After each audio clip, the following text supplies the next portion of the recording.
This is why you do not mess with precedent, why you do not try to manipulate laws and weaponize government power to destroy political opponents.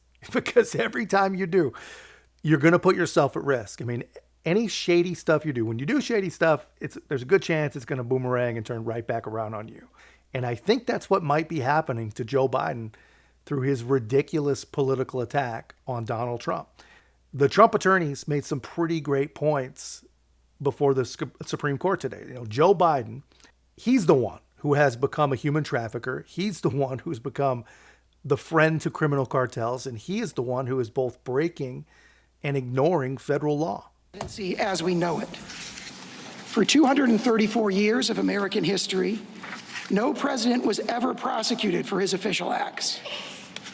The framers of our Constitution viewed an energetic executive as essential to securing liberty.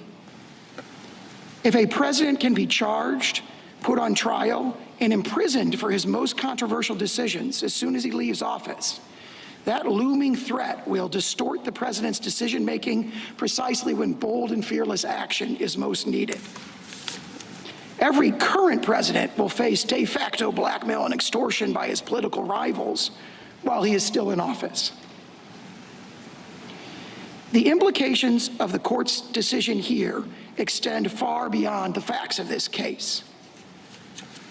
Could President George W. Bush have been sent to prison for obstructing an official proceeding or allegedly lying to Congress to induce war in Iraq?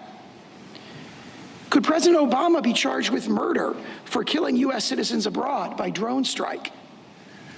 Could President Biden someday be charged with unlawfully inducing immigrants to enter the country illegally for his border policies?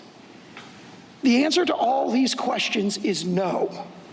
Prosecuting the president for his official acts is an innovation with no foothold in history or tradition and incompatible with our constitutional structure.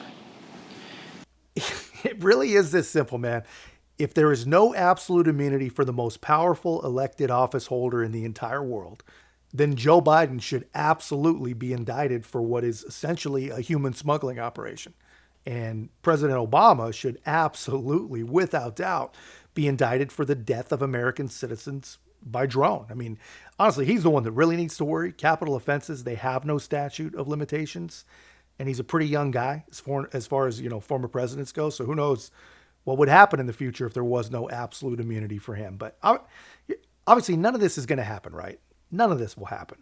But this is just the perfect example of how the left thinks. They are literally willing to destroy anything and everything they have to in order to get Donald Trump. They ignore any implications for their own people.